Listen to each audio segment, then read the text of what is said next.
Desejo que a graça e a paz de Cristo permaneça com todos os irmãos e irmãs. Convido você para lermos a palavra de Deus, registrada no Evangelho de Marcos, no capítulo 16, a partir do verso 14 até o 20, para a nossa reflexão na palavra do Senhor aqui nesta manhã. Marcos, no capítulo 16, a partir do versículo 14 até o 20. Amém? Também está na tela do Data Show, para quem quiser acompanhar, pode ficar à vontade. Diz assim a palavra de Deus: Finalmente apareceu Jesus aos 11, quando estavam à mesa, e censurou-lhes pela incredulidade e dureza de coração, porque não deram crédito aos que o tinham visto já ressuscitado. E disse-lhes: Ide por todo o mundo, pregai o evangelho a toda criatura. Quem crer e for batizado será salvo. Quem, porém, não crer será condenado. E esses sinais hão de acompanhar aqueles que creem. Em meu nome expedirão os demônios, falarão novas línguas, pegarão em serpentes, e se alguma coisa mortífera beberem, não lhes fará mal algum. E porão as mãos sobre os enfermos, e eles ficarão curados. Amém? Glória a Deus. Pode assentar, esteja à vontade. Quero dizer que é muito bom estarmos aqui nesta manhã, adorando a Deus e podendo refletir aqui na palavra do Senhor. Como sempre tenho dito, para mim é um privilégio muito grande poder compartilhar a palavra de Deus com vocês. Compartilhar esse momento aqui e transmitir essa palavra maravilhosa, que não é minha palavra, é a palavra de Deus que está sendo transmitida aqui. Por mais que eu tenha preparado aqui uma mensagem, uma reflexão, mas é aqui a palavra do Senhor para a nossa vida. Hoje vamos começar com um tema que é um tema assim, que traz muita instrução para a gente, né? E é um tema que nos traz uma ordem de Deus para a nossa vida, que é pregai o santo evangelho.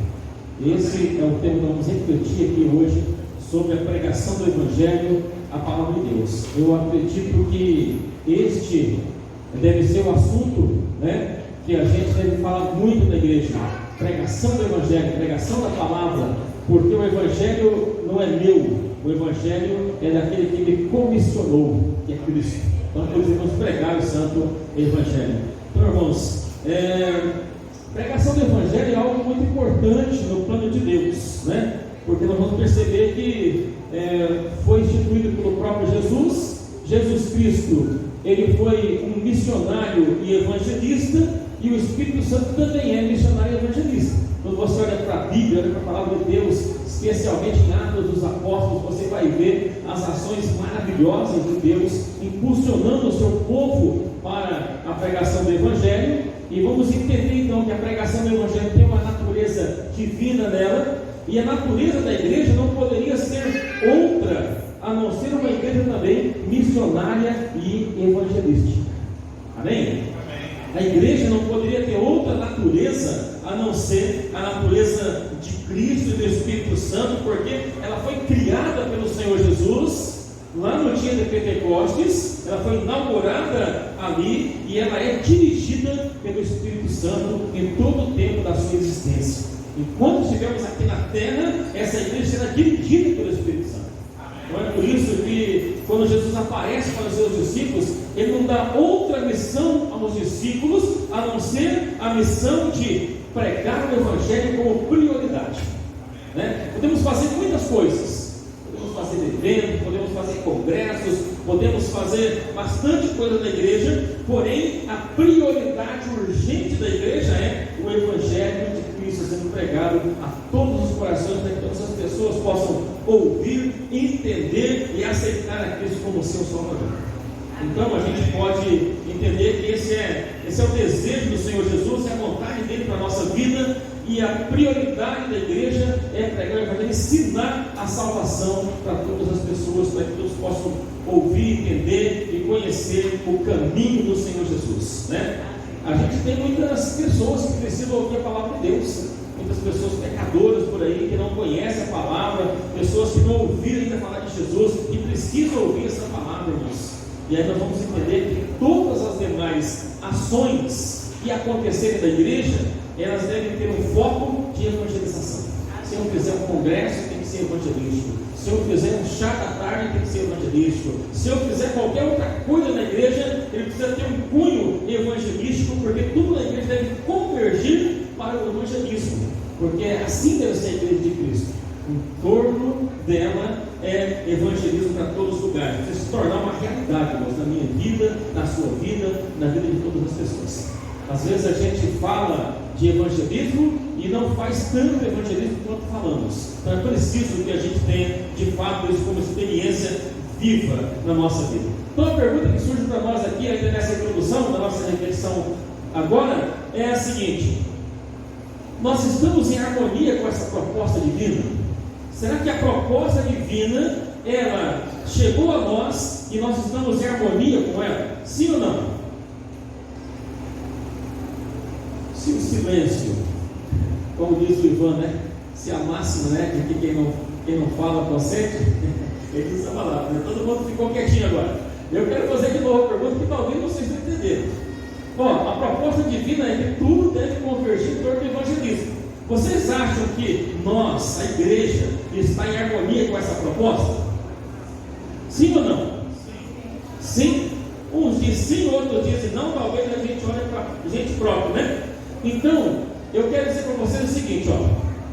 Se você disse sim ou disse não para essa harmonia, porque é uma pergunta para você responder. Então, se você falou sim ou falou não, tudo bem, não tem problema a sua resposta. Eu quero dizer o seguinte, que dependendo ou independente da sua resposta, nós precisamos entrar em harmonia com a proposta divina. Evangelismo, pregação da palavra de Deus, né? E uma grande ferramenta que nós temos hoje na Igreja Adventista Promessa chama-se pequenos grupos, PGs, né? Trabalho em pequenos grupos é uma grande ferramenta que a gente tem na nossa mão para podermos trazer pessoas para ouvir a palavra de Deus. Tem o evangelismo do corpo a corpo, porque o diretor do evangelismo já falou o que vai ter, né? Sábado que vem vai ter um levantamento de evangelismo para convidar as pessoas para vir para o aniversário da igreja, mas que a gente vá além disso ainda, né? Que a gente coloque isso como estilo de vida, né? Nós devemos, de fato, irmãos, que a pregação, o evangelismo, a obra imperiosa de Cristo seja prioridade na minha vida, na sua vida e na vida da igreja, né? Porque eu sou a igreja, você é a igreja, e quando nos reunimos nós somos a igreja. Então, onde nós estamos, nós representamos o povo de Deus aqui na terra. Amém? Glória a Deus, louvado seja o nome do Senhor. Para começar, em primeiro lugar é assim, ó, a evangelização ela foi exemplificada pelo Senhor da igreja. Olha que interessante, Jesus Cristo, que é o Senhor da igreja, ele deu exemplo da evangelização para que as pessoas pudessem executar essa evangelização. Como é que Jesus deu exemplo? Jesus pregou o evangelho. Eu acho muito interessante Jesus, porque ele não apenas fala que é preciso fazer, ou fica em discursos inflamados. Não, Jesus ele fala, mas ele faz primeiro. Antes de tudo, ele está fazendo o evangelismo para mostrar para os seus discípulos, para os seus apóstolos, a necessidade.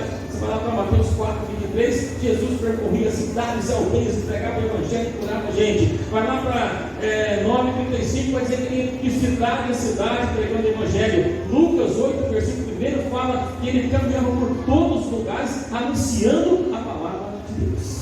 Então Jesus ele foi um grande evangelista, um missionário que pregou a palavra de Deus, que falou poderosamente para nos dar exemplo do evangelismo. Amém? Então nós vamos perceber que esse Jesus era aquele que andava lá de cidade em cidade, de aldeia em aldeia, que falava da palavra, e ele chegava e dizia assim, ó, por exemplo, Marcos 1,15, ele vai dizer: arrependei-vos, porque é chegado o reino de Deus. Arrependei-vos e crede no evangelho. Então, ele vai convidar as pessoas para um arrependimento e para acreditar no evangelho. Em Mateus 11:28 ele vai dizer assim: vinde a mim todos que estão cansados e oprimidos, e eu vos aliviarei. Glória a Deus. Ele está puxando para ele a responsabilidade. João 14:6 ele fala assim: eu sou o caminho, a verdade e a vida, ninguém vem ao Pai se não for por mim. Então ele está convidando as pessoas para isso, irmãos. 11:25 de João fala assim, ó: eu sou a ressurreição e a vida. João 6:54: quem come a minha carne e bebe meu sangue tem a vida eterna, e eu ressuscitarei no último dia. Lucas 4, versículo 18: o Espírito do Senhor está sobre mim, pelo que me ungiu para evangelizar os pobres, enviou-me a pregoar liberdade aos cativos, dar vista aos cegos, pôr em liberdade os oprimidos e anunciar o ano aceitável do Senhor. Aleluia, Jesus. Irmãos, quantos textos que mostram para a gente aqui que toda a rotina de Jesus, toda a vida dele, suas parábolas, seus milagres, seus conselhos, seus ensinamentos, o seu martírio, sua morte e até a sua ressurreição, tudo isso que ele fazia girava em torno do evangelismo. Ele não perdia o foco. Até os últimos momentos da sua vida, até olhar e dizer: Pai, está consumado. Ele não perdeu o foco. E esse texto que nós vemos aqui já é depois da ressurreição de Jesus.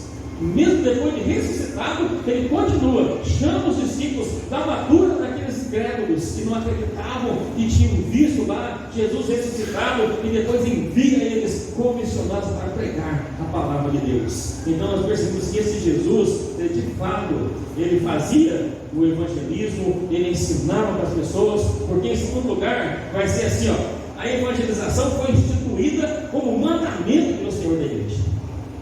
Não apenas ele ensinou, ele apenas exemplificou, mas depois que ele mostrou como se fazia, agora ele instituiu isso como mandamento. Você sabia que deixar de falar do Evangelho de Cristo é pecado? Porque é quebra de mandamento, irmãos.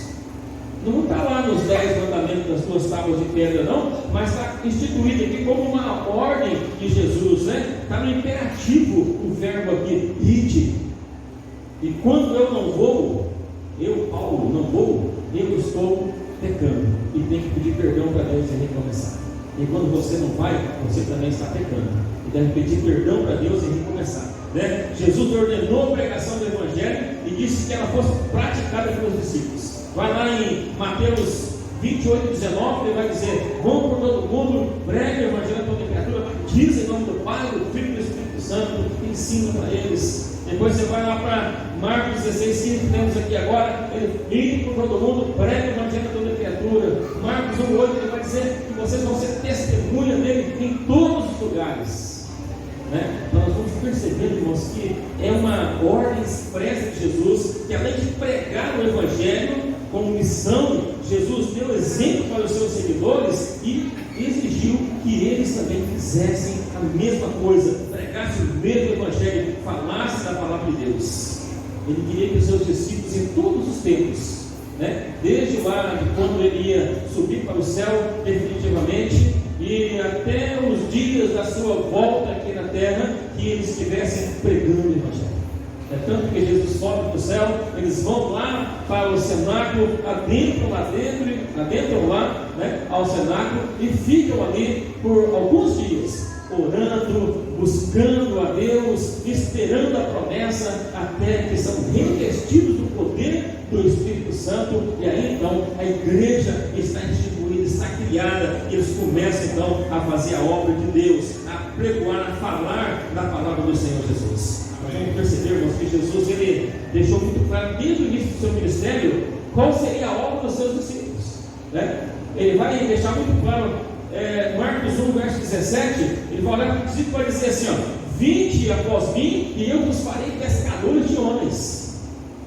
Alguns desses homens aqui eram exímios pescadores de peixes, eram profissionais da área da pesca, mas eles não sabiam ainda que Jesus tinha uma missão especial para eles. E aí Jesus vai olhar e vai dizer assim: vinde após mim e eu vos farei pescadores de homens. É uma obra que deveria se perpetuar através dos discípulos de Jesus, que iniciariam aquele trabalho e que ele não terminaria, ele não pararia, porque ia passar de geração em geração.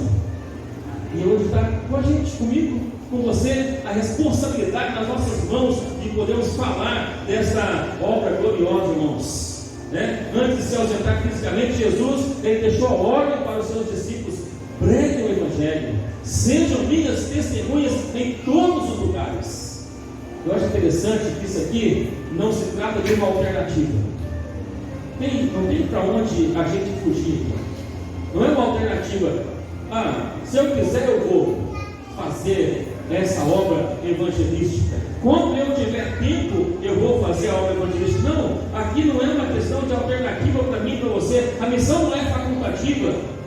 Ela não é uma missão para algumas pessoas, para o pastor, para os líderes, para alguns irmãos que se destacam no evangelismo. Não, o verbo aqui é imperativo. A obra é missão para todos, seja indivíduo ou seja grupos pequenos ou grandes, não importa. Nós precisamos cumprir, porque é mandamento de Deus na nossa vida, irmãos. O mandamento da evangelização, quando é cumprido pelo servo de Deus, quando nós obedecemos a este mandamento de Jesus, nós estamos aqui contemplando o amor de Deus e o amor ao próximo, porque este é o maior amor de Deus, né? O que a Bíblia diz? Que Deus amou o mundo de tal maneira que fez o quê? Deu o seu Filho unigênito, para que todo aquele que nele crê não pereça, mas tenha a vida eterna. Este é o amor de Deus, né? De alguém dar o seu Filho para que outras pessoas tenham vida. E quando você cumpre, quando eu cumpro esse mandamento da evangelização, a gente está cumprindo também com o amor de Deus que está derramado dentro dos nossos corações. Amém? Louvado seja o nome do Senhor Jesus. Então, essa evangelização foi ensinada, foi feita pelo Senhor Jesus, dada para eles como ordem, como mandamento, né? E em terceiro lugar, a evangelização foi praticada pelos servos do Senhor da igreja. Eu acho interessante porque os discípulos de Cristo, depois que eles recebem, eles não saem para o mundo antes de receber o Espírito Santo lá em Atos 2, né? Talvez até queriam, mas Jesus fala assim: não se ausentem de Jerusalém, fiquem lá esperando até que vocês recebam a promessa do Pai, aquela que de mim ouvistes. E aí vai descer o poder sobre vocês e vocês vão ser minhas testemunhas. Irmãos, depois que isso aconteceu aqui, os seguidores de Cristo, eles obedeceram ao mandamento de uma forma maravilhosa e gloriosa. Atos 2 mostra que essa obra teve início lá com os primeiros cristãos. Eles foram os protagonistas dessa história. Eles iniciam essa obra poderosa. O apóstolo Pedro, por exemplo, era um homem que em outros tempos era uma pessoa cheia de mágoa, de ressentimento, de problemas, que cortou a orelha de um soldado, e que agora ele está cheio do Espírito Santo. Ele faz uma pregação da palavra de Deus e quase 3.000 almas se convertem ao Senhor Jesus por uma pregação deste homem. Uma mudança extraordinária de Deus na vida das pessoas que aceitam este compromisso, essa responsabilidade. Pregou a palavra de Deus, houve uma grande conversão, muitas pessoas aceitaram Jesus, né? Por exemplo, quando o Evangelho chega em alguns lugares, uma mulher chamada Lídia, lá de Filipos, aceita Jesus. Um carcereiro que era cheio de mágoa e ressentimentos também em seu coração, queria se suicidar, ele aceita Jesus como Salvador da sua vida, é salvo, porque Jesus ele vem trazendo salvação através da sua igreja. Ele vem trazendo transformação através daqueles que aceitam a Jesus como seu Salvador e aceitam a obra da evangelização, né? Em Atos dos Apóstolos você vai ver lá Deus dizendo assim: salvai-vos dessa geração perversa. E este resultado não é outro senão almas se convertendo ao Senhor Jesus, multidões de pessoas que prestavam atenção ao que era pregado.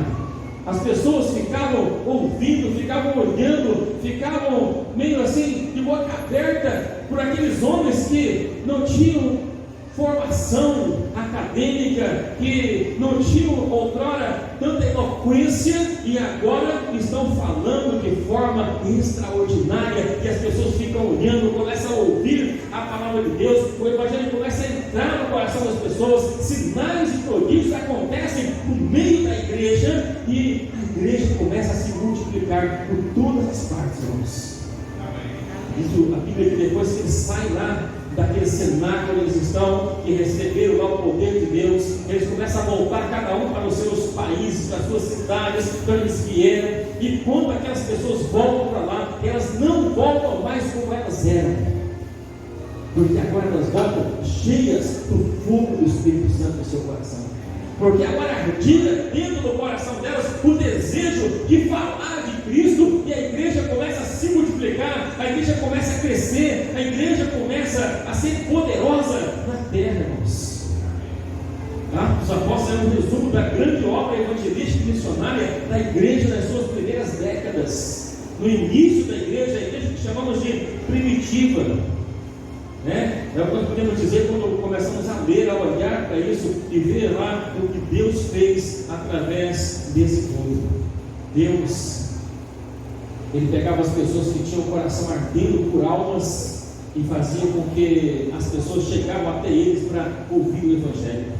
Muitas vezes Deus fazia com que eles fossem onde estavam algumas pessoas, para que essas pessoas também pudessem ouvir o Evangelho. E assim, empresários, outras pessoas simples, pessoas de todos os tipos e classes sociais iam ouvindo a palavra de Deus, e essa palavra ia entrando no coração deles, e o Espírito Santo ia indicando mais almas, e eles obedeciam ao mandamento da evangelização, e a coisa era gloriosa.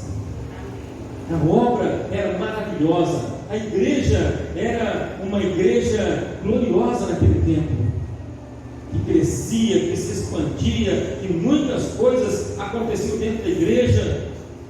E outra coisa que eu acho interessante é que essa igreja aqui de Atos é uma igreja que não tinha congressos missionários, é uma igreja que não tinha eventos, né, que as pessoas não ficavam pedindo ou exigindo por eventos, é uma igreja que não tinha microfone, caixa de som, não tinha nada disso, irmãos.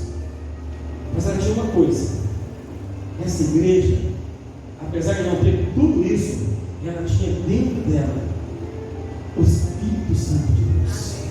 Ela tinha dentro dela o poder de Deus, que quando essa igreja abria a boca, é como rios de água viva que fluía, que o inferno estremecia, que as doenças saíam, que os demônios eram expelidos, que coisas extraordinárias aconteciam, porque a igreja estava cheia do poder de Deus, porque a igreja estava cheia da unção de Deus, e os corações deles transbordavam aquilo que eles tinham dentro deles, e esse transbordamento alcançava outros corações, enchia outras pessoas, e era mais gente, mais pessoas para chegar aos pés do Senhor Jesus. Amém? Em quarto e último lugar, a evangelização é uma missão imposta a cada servo da igreja em todo o tempo, espaço e circunstância. Preste atenção nesse tempo. É uma missão imposta a cada servo do Senhor da igreja em todo o tempo, em qualquer lugar e em qualquer circunstância. Olha, o apóstolo Paulo declara que a pregação do Evangelho é a imposição que não pode ser desobedecida, né? Vai lá para 1 Coríntios 9:16, ele vai falar isso. Ai de mim, se eu não pregar o Evangelho, porque é uma missão imposta por Deus, e ele entendia isso. Então todo crente salvo em Cristo, ele recebe no momento da sua conversão a incumbência de anunciar as grandezas de Deus para outras pessoas. Sabe por quê? Porque eu não posso ficar querendo que isso seja só para mim. Essa alegria, esse prazer que eu tenho de saber que um dia eu vou ser salvo por Jesus, não pode ficar só para mim, só eu quero. Não, eu preciso também transmitir para outras pessoas, mostrar que aquele que me chamou das trevas para a sua maravilhosa luz, também quer chamá-los da sua luz gloriosa. Eu preciso mostrar para as outras pessoas isso, irmãos. A pregação do Evangelho é uma incumbência nossa. E o apóstolo Paulo, incomodado com essa incumbência, essa responsabilidade que esse mandamento traz, ele fala assim: contudo, quando anuncio o Evangelho, não tenho do que me gloriar, porque essa obrigação a mim é imposta. Sabe o que ele está dizendo? Eu não tenho nada de melhor em mim porque eu prego o Evangelho. Eu não posso me gloriar porque é uma imposição de Cristo para mim, e ai de mim, se eu não fizer a pregação do Evangelho, se eu não fizer a minha parte. Pregar o Evangelho é missão. Não pregar o Evangelho implica em a gente estar em omissão com relação à palavra de Deus. E a Bíblia vai dizer para a gente que quando você ou eu, quando nós nos omitimos de fazer uma coisa boa, a gente está pecando. Tiago 4,17. Aquele que sabe o bem que deve fazer e não faz, comete o que, igreja? Pecado. Aquele que sabe o bem que deve fazer e não faz, comete pecado. Então, se nós não cumprimos este mandamento da evangelização, as demais pessoas à nossa volta, nós vamos estar pecando contra Deus. E sabe o que vai acontecer? A nossa igreja vai estar sendo uma igreja frutífera, que não cresce. E você vai estar sempre olhando para os mesmos rostos. Glória a Deus que vocês estão aqui, mas nós queremos outros também, né? Nós queremos que mais pessoas aqui estejam, para a gente poder entender, porque essa é a razão da igreja existir. A igreja não existe por outra razão. A igreja, a razão dela existir é pregar o Evangelho a toda criatura. Se a gente desviar o foco da nossa missão, se desviar o foco das nossas ações, valorizando outras coisas, por mais importantes que elas pareçam ser, né? E a gente desprestigiar a salvação das almas, a gente vai estar cometendo pecado e deixando muitas pessoas irem para o inferno, perecer, ser queimado no fogo no último dia, porque infelizmente isso vai acontecer. E a igreja, ela vai também definhando, vai diminuindo, vai ficando fraca. Isso já aconteceu na história com muitas igrejas importantes na Europa, nos Estados Unidos, até no Brasil. Isso acontece com as igrejas que deixam de evangelizar, deixam de falar da palavra de Deus, né? Nós não podemos deixar com que esse marasmo tome conta da nossa vida, mas devemos de fato sermos pregadores, anunciadores da palavra de Deus. Quero dizer para vocês que ao mover do Espírito Santo na vida da igreja adventista da promessa, você crê nisso ou não? Irmãos, ao mover do Espírito Santo na vida do povo promessista, ao mover de reavivamento de Deus, de santidade, você tem visto que a igreja, parece que dos tempos para cá, a nossa igreja local, ela tem tomado os novos rumos. Parece que algumas coisas têm começado a melhorar. Parece que algumas pessoas estão já tomando conta ou ciência dessa sua responsabilidade, e a obra está caminhando. Pessoas estão aderindo à igreja do Senhor Jesus. Então esse mover, ele está sendo feito dentro da igreja. E agora o que eu preciso fazer? Aproveitar esse momento para que a igreja continue muito mais ainda evoluindo, crescendo. E você que está chegando, que chegue e fique firme na igreja, que Deus te use para trazer outras pessoas para os braços do Senhor Jesus, porque todos somos convocados a esta missão maravilhosa.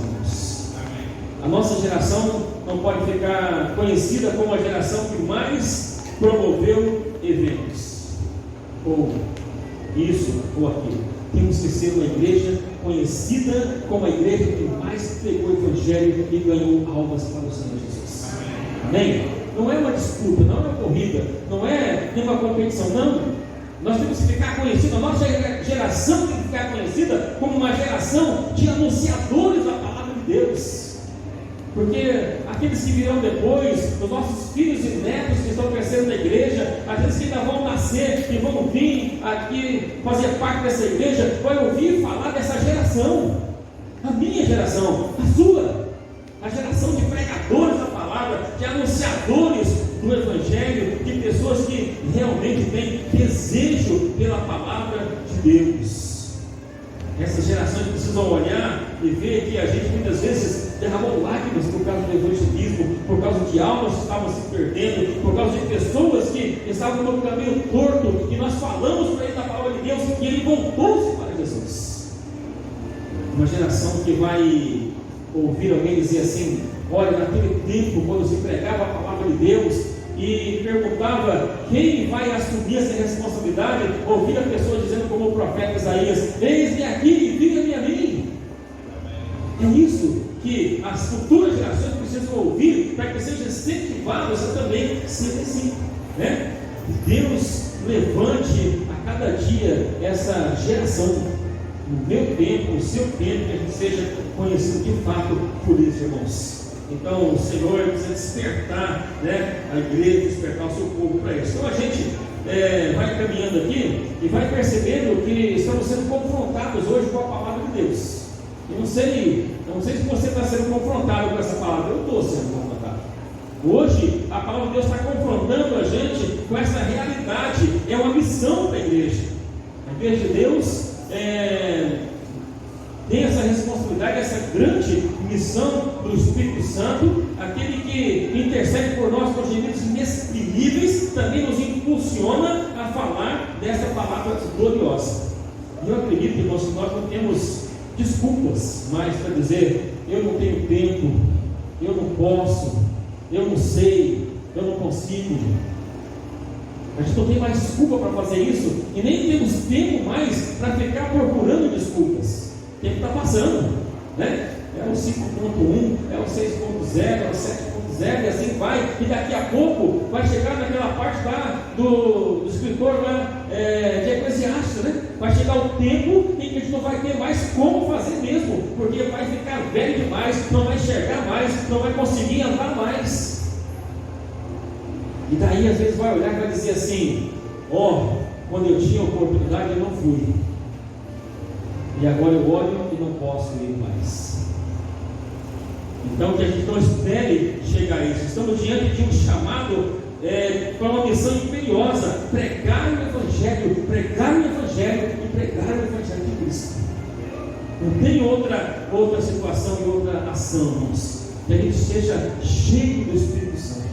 Que você, meu irmão e minha irmã, seja cheio do Espírito Santo.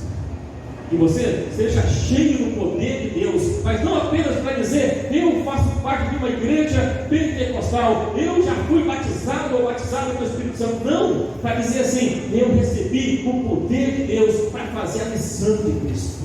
Eu sou cheio do poder de Deus para fazer a missão, para pregar a palavra de Deus, para darmos prosseguimento a essa obra gloriosa Deus Ele tem colocado na minha e na sua mão.